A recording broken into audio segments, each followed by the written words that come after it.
Hello students, how are you? Welcome to all of you in YouTube channel Study Science with Dr. A.K. Sahni।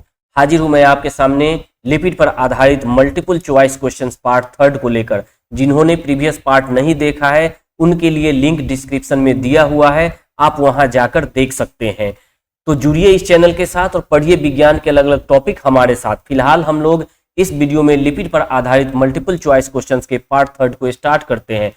सबसे पहला question है आप लोगों के लिए, in nature most unsaturated fatty acids are present in dash isomers, और आपके options है cis, trans, cis as well as trans and none of the above. हम लोग जानते हैं, अगर आपको oleic acid and elaidic acid का आइसोमराइजेशन का केस याद होगा तो हमने वहां आपको बताया था कि ट्रांस वास्तव में बहुत स्टेबल होता है कंपैरिजन टू सिस, लेकिन नेचर में जो हमारा अनसैचुरेटेड फैटी एसिड होता है वो सिस के रूप में ही प्रेजेंट होता है। इसीलिए नेचर में ओलेइक एसिड बहुतायत से अवेलेबल होता है in comparison to elaidic acid. अगले क्वेश्चन की ओर हम लोग बढ़ते हैं, जो है ricinoleic acid is mainly found in dash oil, और आपके ऑप्शंस है ground nut, animal fat, castor and soybean oil. तो रिसिनोलेइक एसिड जैसा कि नाम से ही स्पष्ट है, रिसिनोलेइक एसिड 18 कार्बन कंपाउंड होता है और आप जानते हैं कि ये कैस्टर में पाया जाता है, चूंकि रिसिनस कम्युनिस इसका साइंटिफिक नेम होता है, और डबल बॉन्ड कार्बन 9 पोजीशन पर पाया जाता है। हाइड्रोक्सिल ग्रुप कार्बन 12 पोजीशन पर पाया जाता है, जो कि आप इस स्ट्रक्चर में देख रहे हैं। तो इसका जो सही आंसर होगा वो होगा कैस्टर, चूंकि ये कैस्टर में पाया जाता है। अगला क्वेश्चन है question number 3, chaulmoogra oil is used for the treatment of dash, और आपके ऑप्शंस हैं Hansen's disease, leprosy, paralysis and D both A and B, that is Hansen's disease and leprosy. आपको याद होगा chaulmoogra oil is used for the treatment of leprosy, यानी कि इसका जो है बी आंसर सही होगा। अगला क्वेश्चन है chaulmoogra oil is obtained from the plant dash, और आपके ऑप्शंस है Hydnocarpus kurzii, Cinchona officinalis, Azadirachta indica, Ficus benghalensis, और आपको याद होना चाहिए चौल मुगरा ऑयल हाइड्रोकार्पस कुर्जिल से प्राप्त होता था, तो इसका आंसर होगा हाइड्रोकार्पस कुर्जिल। अगला क्वेश्चन है question number 5, carbon skeleton of linolenic acid is dash, और आपके ऑप्शंस रहे ये। इसके आंसर्स अगर आप जानना चाहें तो पहले आपको लिनोलेनिक एसिड का स्ट्रक्चर जानना होगा। लिनोलेनिक एसिड का स्ट्रक्चर अगर आप देखेंगे तो यहाँ आप देखिए लिनोलेनिक एसिड का ये स्ट्रक्चर है। इसमें आप देख रहे हैं कि 7 और 1 8 या 9 नंबर पोजीशन पर एक कार्बन है, ये 10 नंबर, ये 11 एंड 12 नंबर पोजीशन पर एक डबल बॉन्ड है, और ये 13 14 15 नंबर पर डबल बॉन्ड है। तो आप यहाँ पर देख रहे हैं कि 9 number position, 12 number position and 15 number position पर डबल बॉन्ड है, यानी कि जो लिनोलेनिक एसिड है इसके 3 पोजीशन पर डबल बॉन्ड होगा, जो कि यहाँ पर हमारे पास शो हो रहा है 9 12 15। तो इसका सही आंसर होगा 18:3 सेमीकोलन 9 डैश 12 डैश 15, यानी ऑप्शन बी करेक्ट आंसर होगा। अगला क्वेश्चन है linolenic acid is obtained from dash oil, और आपके ऑप्शंस हैं rapeseed oil, soybean oil, linseed and all of the above. अगर आप याद करें ओमेगा 3 फैटी एसिड्स वाला जो स्लाइड हमारा था प्रीवियस वीडियो में, वहां हमने बताया था कि linolenic acid green leafy vegetables, soybean oils and walnut में बहुतायत से पाया जाता है। लिनसीड एंड रेपसीड में भी लिनोलेनिक एसिड पाया जाता है, और इस कारण से इसका answer all of the above हो जाएगा। अगला क्वेश्चन है question number 7, Bloor classified the lipids mainly on the basis of dash, और आपके ऑप्शंस है physical properties, chemical properties, carbon skeleton and all of the above, और इसका जो करेक्ट आंसर हो जाएगा वो हो जाएगा केमिकल प्रॉपर्टीज, क्योंकि ब्लोर ने मेनली केमिकल प्रॉपर्टीज के आधार पर लिपिड को क्लासिफाई किया था।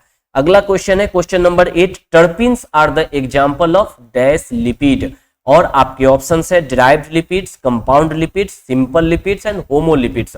अगर हम क्लासिफिकेशन को याद करें तो वहां पर आप देखेंगे कि जो टर्पिन्स होता है, यहां आप देखें टर्पिनोइड्स, जो कि एक डिराइव्ड लिपिड्स का एग्जाम्पल है, तो इसका जो आंसर हो जाएगा वो डिराइव्ड लिपिड्स हो जाएगा। अगला क्वेश्चन है question number 9, tripalmitin is made up of dash molecule and dash molecule of palmitic acid. तो यहां पर 3 glycerol 1, 3 glycerol 3, 1 glycerol 1 and 1 glycerol 3। Tripalmitin यहाँ ग्लिसरॉल के एक मॉलिक्यूल से मिलकर बना हुआ है और पामिटिक एसिड के 3 मॉलिक्यूल से मिलकर बना हुआ है, तो इसका सही आंसर होगा 1 ग्लिसरॉल एंड 3 पामिटिक एसिड। ये आपका डी ऑप्शन सही होगा। आगे हम बढ़ते हैं, and triolein are an example of dash, और आपके ऑप्शन है fat, tag, both A and B and fatty acid.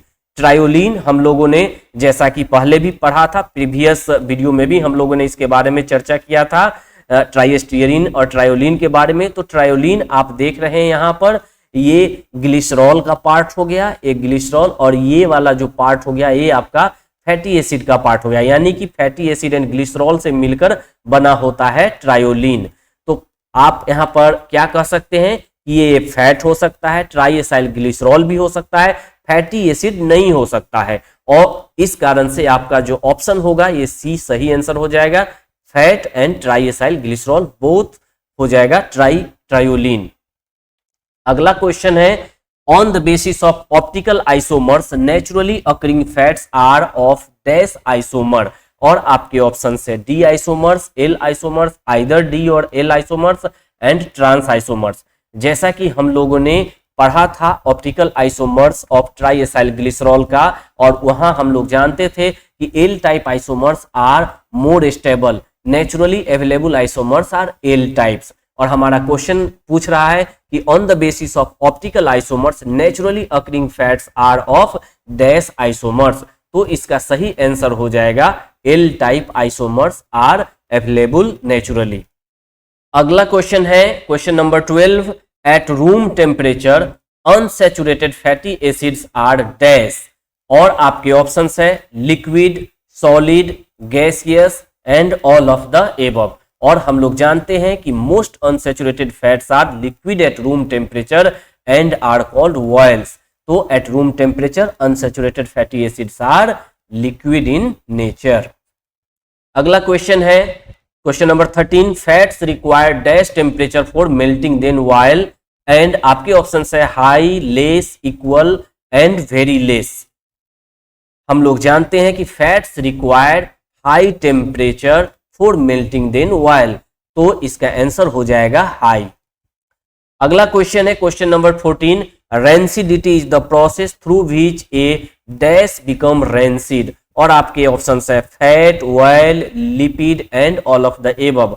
हम लोग जानते हैं the process through which fat and oil become rancid is known as rancidity, और ये रेंसिडिटी का केस फैट में भी हो सकता है, ऑयल में भी हो सकता है, लिपिड में भी हो सकता है, यानी इसका आंसर होगा ऑल ऑफ द एबव। अगला क्वेश्चन है rancidity is developed due to the reason dash, और आपके ऑप्शन है enzymatic hydrolysis, air oxidation of unsaturated fatty acids, beta oxidation of saturated fatty acids and all of the above. अगर आप rancidity वाले video को याद करें, वहां हमने बताया था कि रेंसिडिटी 3 कारणों से होता है। पहला है एंजाइमेटिक हाइड्रोलिसिस, यानी कि ये सही आंसर है। Air oxidation of unsaturated fatty acids, ये भी सही है, and beta oxidation of saturated fatty acid, ये भी सही है, यानी कि इसका सही आंसर होगा ऑल ऑफ द एबव। अगला क्वेश्चन है हमारा, the process of breaking of large size fat molecules into a smaller ones is known as dash, और आपके ऑप्शन है saponification, lipogenesis, emulsification and none of the above. हम लोगों ने पढ़ा था कि breaking of large size fat molecules into a small unit with emulsifying agents is known as emulsification, तो इसका सही आंसर हो जाएगा इमल्सिफिकेशन।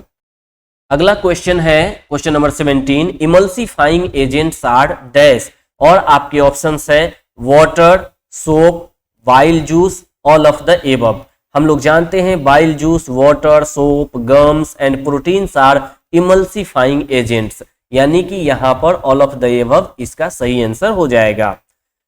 क्वेश्चन नंबर 18 है fatty acid synthesis takes place in dash in case of plants. हम लोगों ने वहां पढ़ा था कि फैटी एसिड सिंथेसिस जो होता है प्लांट के केस में क्लोरोप्लास्ट स्ट्रोमा में होता है और इस कारण से इसका सही आंसर हो जाएगा क्लोरोप्लास्ट स्ट्रोमा। अगला क्वेश्चन है क्वेश्चन नंबर 19, एसिटाइल कोएंजाइम में shuttle system is required for dash और आपके ऑप्शंस है biosynthesis of fatty acid, transportation of acetyl coenzyme into cytosol, transportation of fatty acyl coenzyme into mitochondria and D option both A and B. हम लोग जानते हैं कि acetyl coenzyme में shuttle system की आवश्यकता हमको बायोसिंथेसिस के लिए पड़ता है, फैटी एसिड के बायोसिंथेसिस के लिए, और चूंकि ये साइटोसोल में फैटी एसिड का सिंथेसिस होता है इसलिए इसका ट्रांसपोर्टेशन भी होता है एसिटाइल कोएंजाइम ए का इनटू साइटोसोल, यानी कि ऑप्शन ए और ऑप्शन बी दोनों सही है। और चूंकि माइटोकॉन्ड्रिया में बीटा ऑक्सीडेशन होता है इसलिए ऑप्शन सही नहीं होगा, यानी कि both A and B are the correct option.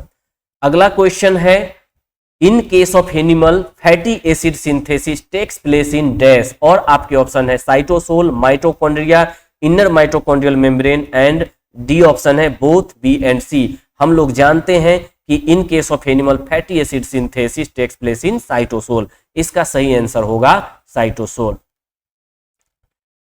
Acetyl ACP is dash carbon compound is 21 number question और आपके ऑप्शन है 5, 4, 3 एंड 2। अगर हम एसिटाइल एसीपी का स्ट्रक्चर देखें, अगर आप फैटी एसिड सिंथेसिस वाले वीडियो को ध्यान से याद करें तो आप वहां देखेंगे कि एसिटाइल एसीपी का यही स्ट्रक्चर होता था और एसिटाइल एसीपी में 1 नंबर कार्बन एंड ये 2, तो यहाँ पर हमारे पास 2 कार्बन है, यानी कि एसिटाइल एसीपी 2 कार्बन कंपाउंड होता है, तो इसका ऑप्शन होगा आंसर डी। अगला क्वेश्चन है beta oxidation is generally occurs within dash. तो बीटा ऑक्सीडेशन के लिए आपके ऑप्शन है chloroplast, mitochondria, cytosol, all of the above. और हम लोग जानते हैं कि activation for oxidation in the cytosol and initiated on the outer mitochondrial membrane, oxidation takes place in mitochondrial matrix. तो beta oxidation is generally occurs within mitochondria, इसका सही answer हो जाएगा माइटोकॉन्ड्रिया। अगला क्वेश्चन है oxidation of 5NADH yield dash ATP और आपके option है 12.5, 15, 10 एंड 22.5। अगर आप याद करें एक NADH आयन 2.5 ATP देता था और 5NAD आयन 5 × 2.5 यानी कि 12.5 ATP देगा, तो इसका सही आंसर हो जाएगा 12.5 ATP। अगला क्वेश्चन है question number 24, oxidation of 8 acetyl coenzyme में गिव्स डैश ATP और आपके ऑप्शन है 20, 12, 80 एंड 106। हम जानते हैं कि during Krebs cycle 8 acetyl coenzyme में gives 24 NADH, 8 FADH2 and 8 GTP।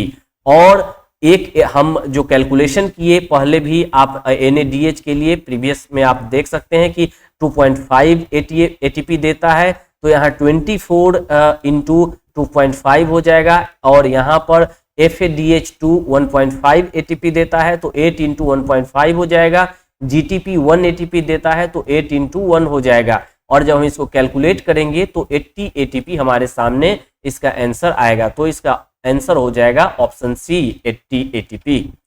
अगला क्वेश्चन है alternative pathways for fatty acid oxidation is dash और आपके ऑप्शंस हैं alpha oxidation, omega oxidation, beta oxidation, both A and B. हम लोग जानते हैं जैसा हम लोगों ने पढ़ा है कि beta oxidation is main pathway while alpha and omega pathway are alternative, तो इसका जो आंसर हो जाएगा डी हो जाएगा बोथ ए एंड बी, यानी alpha oxidation and omega oxidation.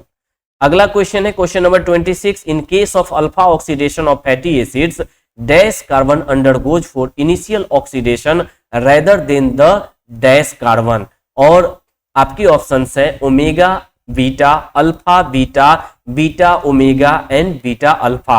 हम लोग जानते हैं क्योंकि इन case of alpha oxidation of fatty acids alpha carbon undergoes for initial oxidation rather than the beta carbon, चूंकि बीटा कार्बन इसलिए यहां पर होगा क्योंकि मेन पाथवेज बीटा ऑक्सीडेशन होता है, तो इसका सही आंसर होगा alpha carbon rather than beta carbon, यानी कि option B is the correct.